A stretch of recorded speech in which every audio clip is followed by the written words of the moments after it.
So thanks to the last episode, you got a property under contract. Congratulations. Now what do you do with it? Todd Toback is back and breaks down the process of selling your contract, how to advertise it, and how to get the absolute best price. If you are new to wholesaling, this episode is a must listen. If you're a wholesaling veteran, there are many tactics that you can apply that will make an immediate impact on your business. You are listening to the REI Mastermind Podcast.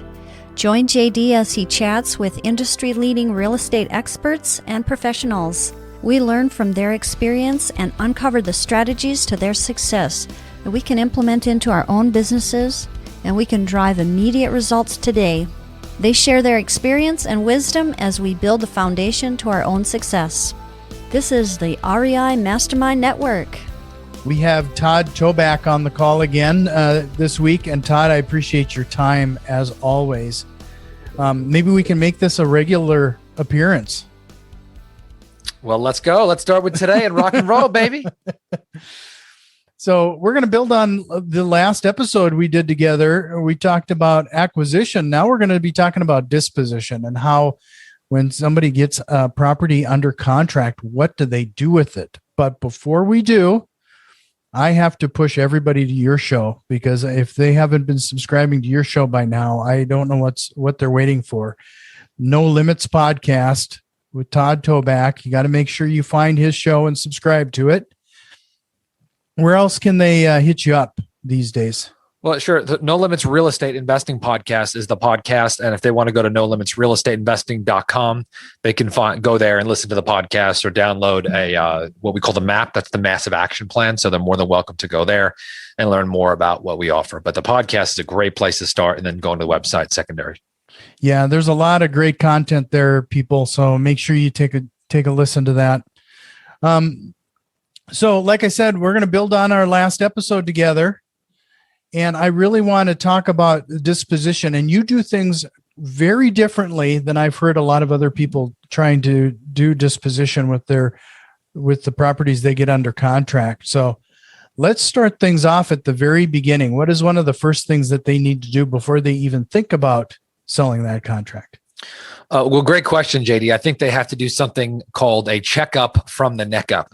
And so, many people look, they get into this business and you're so excited to get that deal, right? But what happens is sometimes we develop this urgency that we need to sell this property as fast as humanly possible, right? And so what I think is really important is understand that when you have a good property under contract, that's an asset, right? And haste makes waste, in that you want to move with a sense of urgency, but you also want to be strategic on how you either keep this thing and hold it as a rental, either how you will maybe wholesale it, maybe take it down and clean it out and put it on the multiple listing service, or you may decide to wholesale it for maximum profit. But in either one of those scenarios, any one of those scenarios, right, we want to get maximum profit for this deal. And so you can understand that if you've structured your contract correctly, you should have 30 days, right? There are some deals where we went into contract on Friday and we had to close on a Monday. And I understand there are certain circumstances where that happens. But as a whole, you're going to have at least 30 days. And so understanding that you've got to now say, okay, I've got this deal now. I need to be responsible, and I have a quote unquote fiduciary responsibility to myself and my company to now get the maximum profit, right? And that's going to be really, really, really important. Now, let me say this. If you are brand new in this business and let's assume that either you have not done deals or maybe you've done a few, a lot of new wholesalers out there, they develop these buddy relationships with their cash buyers, right? And they have this very subservient / superior relationship with their cash buyers, where the cash buyers are like quote unquote big brother and this wholesaler is little brother, right? And that's not always the case, but there's a tendency to be that way, right? I'm the guy coming in with the cash and you're just the deal finder. And so that's where that attitude comes from. And so what that relationship is code for is, I'm going to sell this to you lower than I think I should. Right. Or I'm going to sell this to you at the expense of getting a higher price. And so I think we have to get our head straight on that, is that a lot of people out there are like, well, I like, to have my relationships, and I like this guy and I like that guy, and I don't want to ruffle the feathers. Well, the reason why they like you, okay, is, and I don't mean this in a rude way, but the reason why they like you is because you are selling them properties below market value, far below where you should. Mm-hmm. So I don't know if I went too far ahead there, JD. No, that's exactly where I was hoping you were going to go. And I'm going to be the first one to admit this. We've been in this mindset that when and a lot of real estate investors do this, especially when they get into wholesaling, is that we do have our favorites. We establish those relationships, and sometimes before we let it go out to the rest of the buyers list, we might even give a couple of them a quick heads up, like first refusal kind of a thing. Yep. And I can definitely see how that's going to shoot you in the foot to a certain extent. Oh, absolutely. Because what happens is, especially when you start sending them to the same one, right? And especially if you do assignments, they start to see what you make, right? Maybe it's 15, maybe it's 20. And by the way, I hope to God it's more than 20. And then maybe it's 30, right? They start to get, they may say they don't get upset underneath, right? But believe you me, they notice, right? Mm-hmm. And there's just a little mental note. And so they know on the next property, okay, I have a room to negotiate here, or say this or say that. And so you got to let the market take it where it's at. So true story. So a while back, I taught a course called Bigger Deals. And I noticed, by the way, through my private clients that I take on occasionally, and the difference between people who struggle and the ones that really are crushing it. The ones who crush it are doing bigger deals.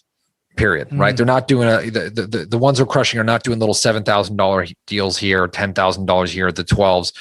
You'll see them do 25, 32, 18, 86, 72, 54.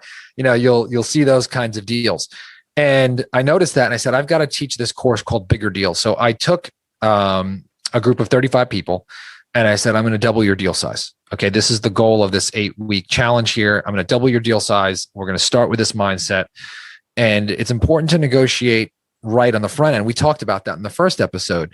But the back end, man, you guys are just leaving so much money on the table. I said, but one of the things that's going to be a requirement for you to go in this course is that you're going to have to get uncomfortable, right? The relationships that you have with your cash buyers are going to change, right? And you're going to have to learn it's okay not to be liked, but you have to be respected.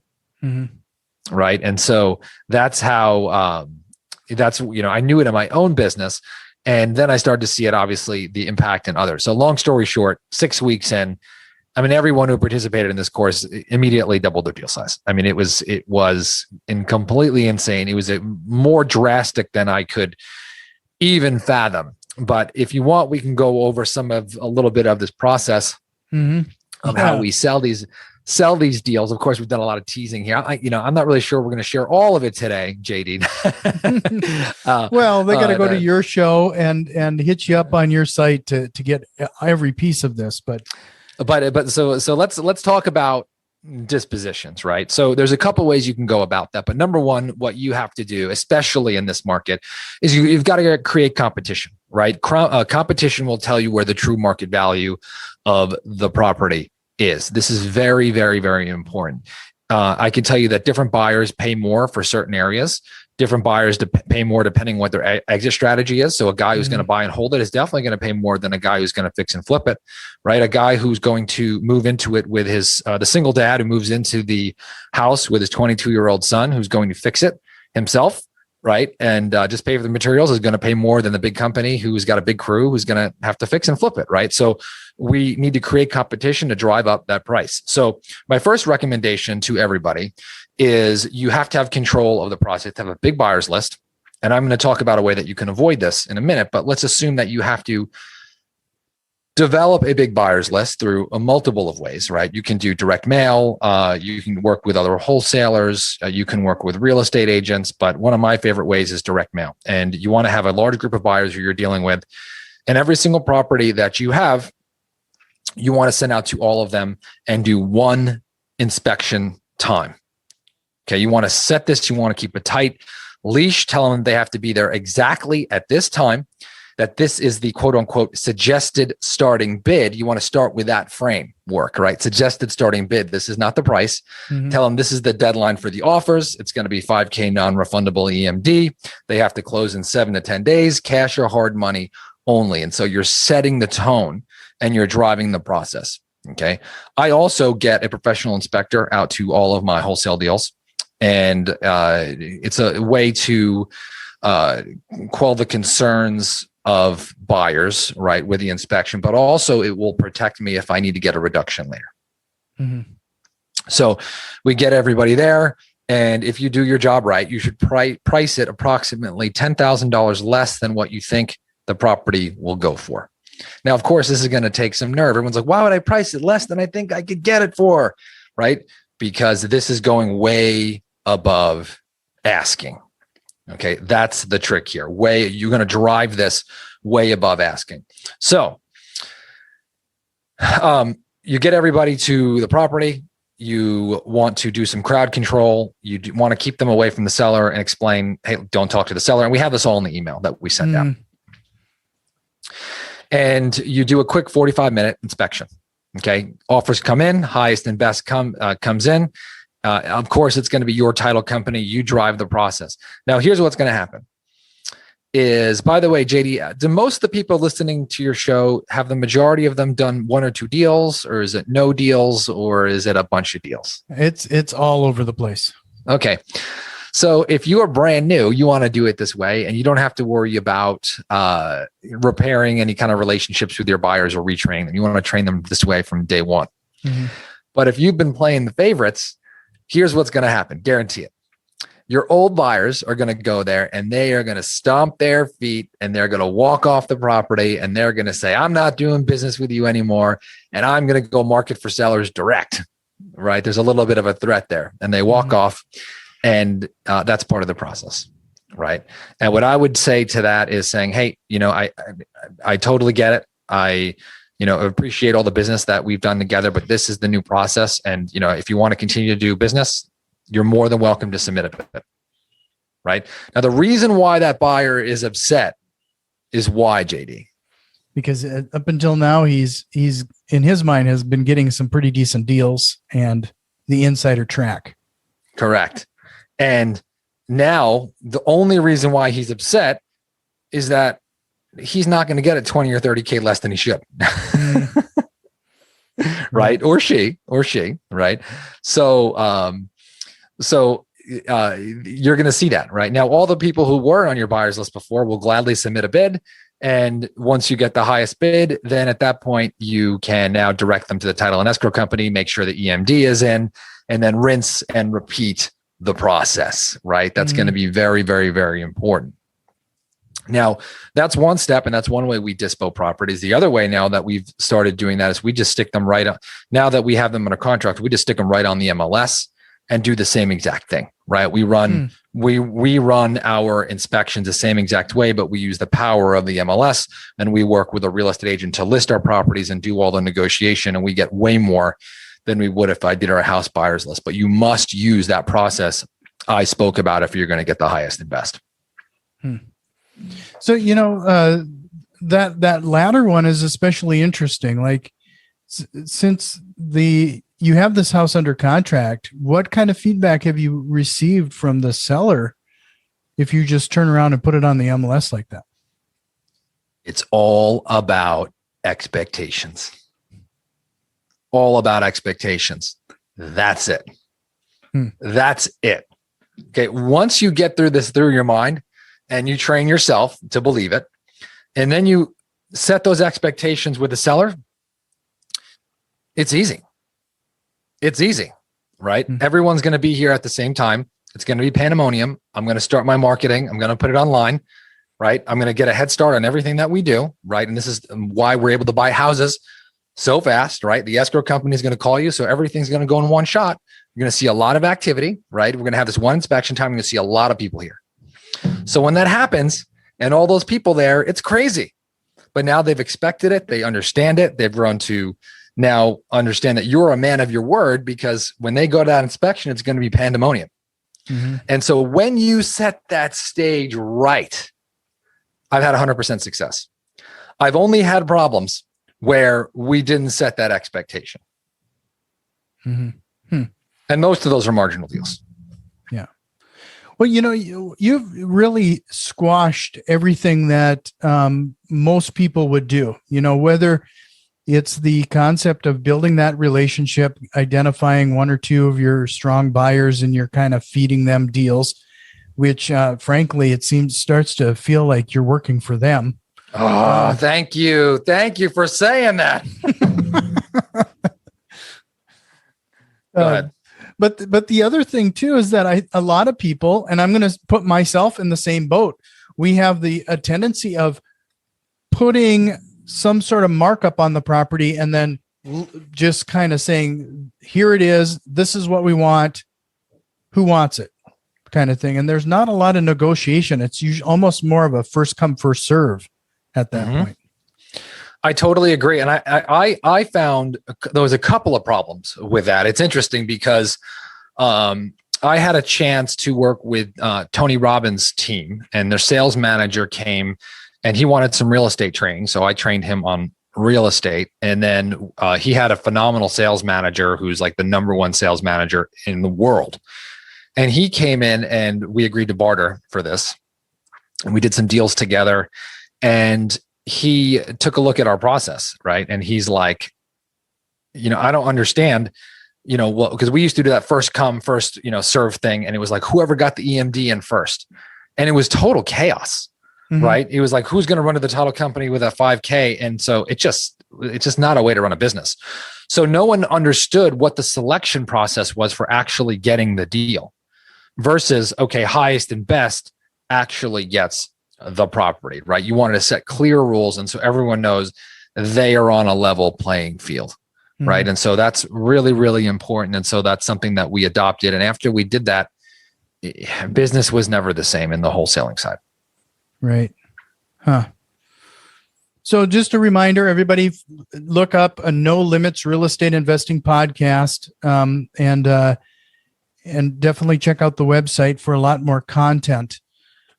But, you just got my head spinning here right now regarding some of this stuff, because it really does make a huge shift out of you having all of the control from the disposition process versus disposition up until now has been very extremely reactionary. Mm-hmm. And that's, how we always run. We wanted to run the business, right? We wanted to get rid of that reactionary side, right? The stress and the hurry and the angst and the chaos, right? And so for us, we have one person who handles disposition, who works with a real estate agent. She understands the process and accepts the offer. And that's it, right? That's it. So that's the most important thing, is that you've got to decide how you want your business to run, right? The end goal. And that'll help you with a lot of decisions, right? If you decide that you want to run your business this way, then your business is going to run that way.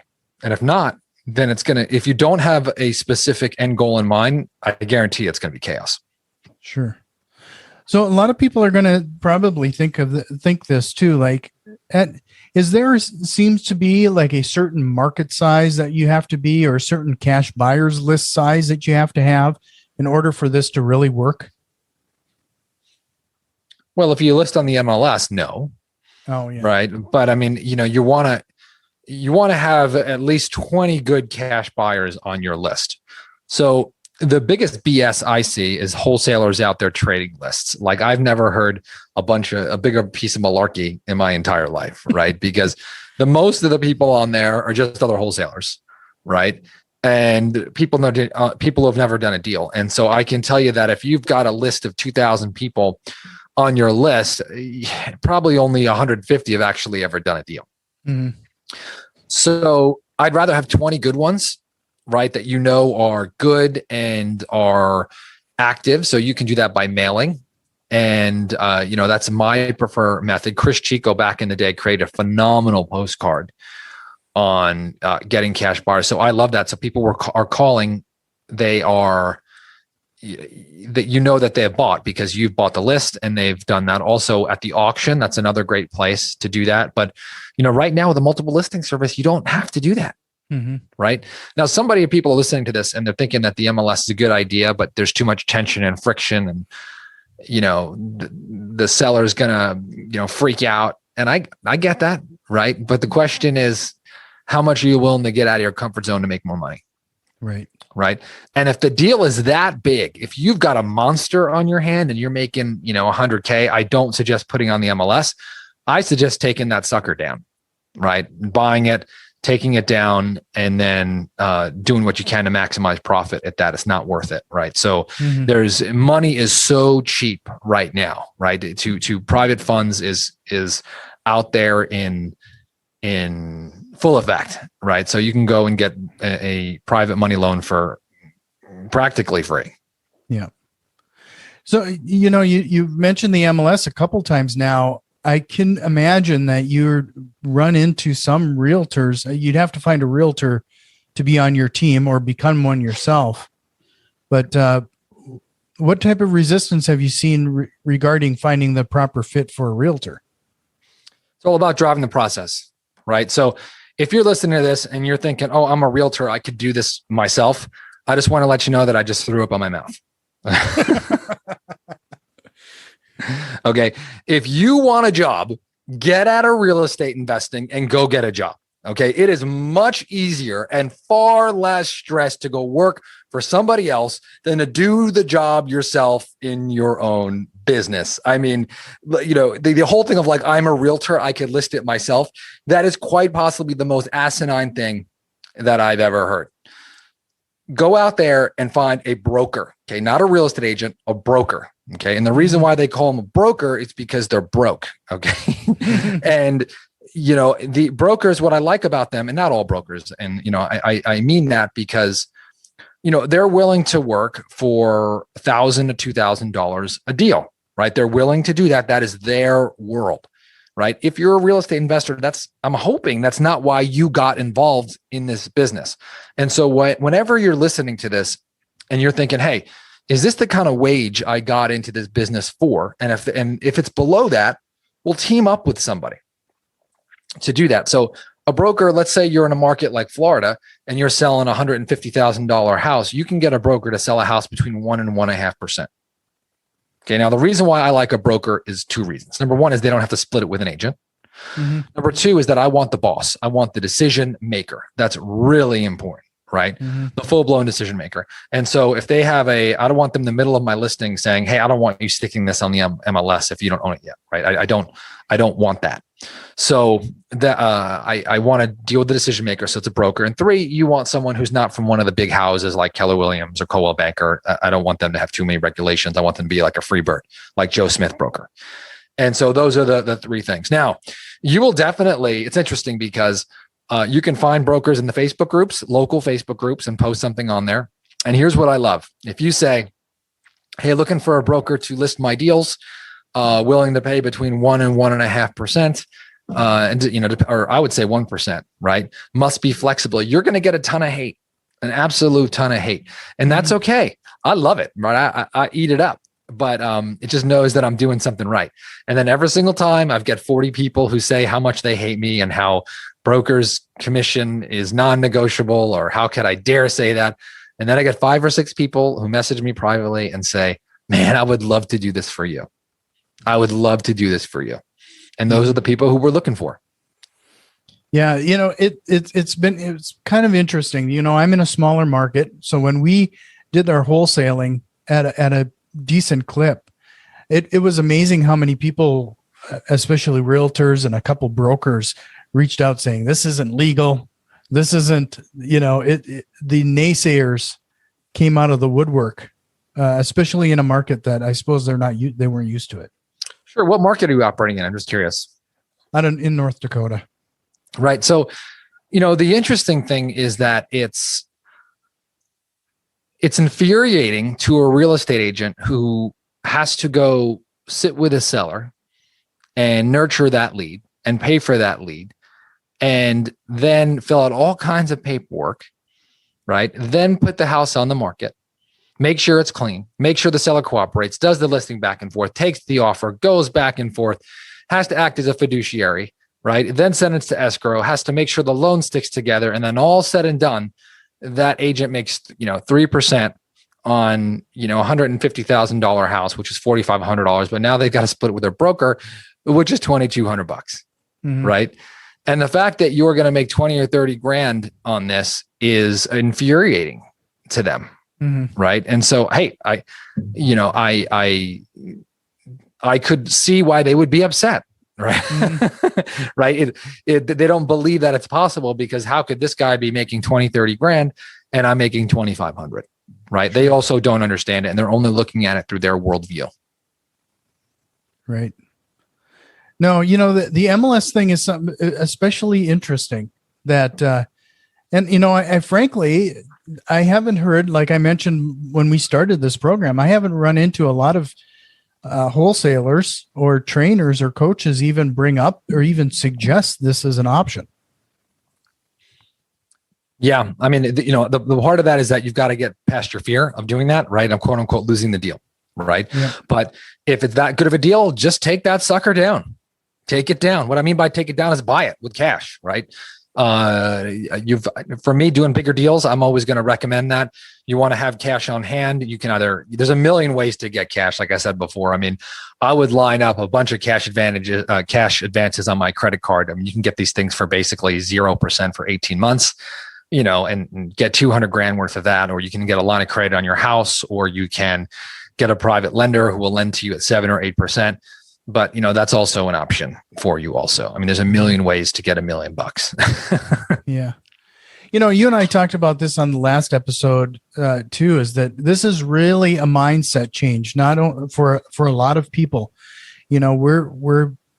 Some of us have gone through different trainings and it becomes a habit, the way we're doing things. And, and if you really want to see this level of growth that Todd is talking about, it does take this drastic mindset and process change that Todd is suggesting here today. So I don't take on private clients often. Okay. I don't do it. You've got to be doing deals, and you've got to be willing to change. But one of my proudest moments is a private client. I had him do something that was completely out of his comfort zone. And he told me that he threw up right before he did it. And I was just so happy.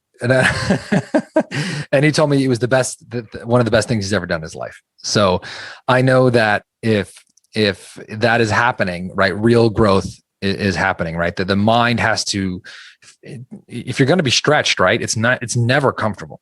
Anytime you go to a new level of growth, it's something that you're not used to doing. And so, before I bought my first commercial property, I was extremely uncomfortable with it.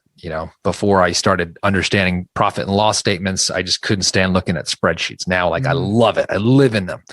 Right. And so before I was uncomfortable doing kind of an auction format with all my properties, right, I used to have the one or two favorites, and, it was easy. Right. But easy is the killer of growth. Right.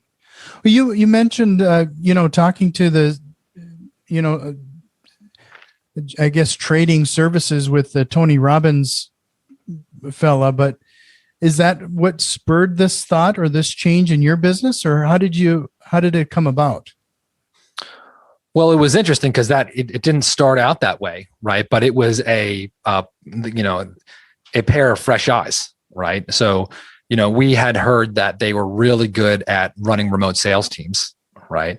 And then they had heard that we were really good in real estate, and they were local, right, at the time. And so, a phone call happened, and then the teams got on the phone, and then we had different people looking at different parts of the business, and then it just came up. Right. And so it took a pair of fresh eyes to be like, what the heck are you doing over here? I'm like, that's a really good point. So really it came out of, we were looking at salespeople and they were like, hey, listen, the selling the properties is not really a sales position. Like some people have a full-blown disposition manager. And, and I'm like, why? Like, why does someone have a disposition manager? There's not really a negotiation going on. There's just a feeding frenzy and the highest and best and a procedure for where they submit the offer. And so you want to create the frenzy there, right? That you shouldn't have to be individually calling all of these buyers. And I know some people have, that kind of business, especially like in turnkey real estate, if you're like a turnkey provider, but it's a different client, right? When you're selling fixers, the auction method works really, really well. Sure. I hate to back up too far, but early on, you were talking about how when we're spending all this time with individuals and we build those relationships and you're kind of giving them the inside track, they might start regretting the concept of what that slice you're making. Do you find that that's pretty much negated when you're in this auction type scenario? Like, because when you're doing an assignment of contract, they do know what you're making on each deal, right? Well, the biggest thing is I never negotiate on assignment fees. I negotiate on price. Right. So you never want to make that a point of conversation, right? So someone says, how much are you making on it? Well, first of all, I put somebody in between me and them and we say, hey, we negotiate on price, right? So submit your total price in here, what you're willing to pay for the property. And, yes, we have this under contract, but that is irrelevant. Right. Okay. Right. And so when we send it over, it's a purchase agreement. And if we decide to switch that over to an assignment, sometimes they'll eventually, find out maybe. But we always move the conversation from assignment fee over to price. Right. Well, I as always, very enlightening. Outside of what we talked about, is there anything else we might have missed that we probably should bring up yet? My goal for you, if you're listening to this, is this business can change your life, right? And there are small tweaks, just like in any business, that if you take them, will send you to the next level, right? And so my goal for you is to do that. Get out of your comfort zone, right? I know we mentioned the podcast, but the podcast specifically is I try to do something a little bit differently, right? I'm kind of known as a renegade in this business, and I'd like you to be a renegade too, if you're listening to this. So that is my advice for today. Hopefully you can take some of that, make some more money for yourself if you're listening to this. Well, thanks again, Todd. And always welcome back. Hope we can chat again. And this is very insightful. I appreciate it. Thanks, JD. This has been the REI Mastermind Network. You can already tell that we've made some changes and a few more are on the way. If you are interested in what we have planned, head over to patreon.com/REI Mastermind and support the show today. Financial contributions are always appreciated, along with a like, share, and review. It really helps us grow and reach more people with this valuable information. See you next time, and tell a friend.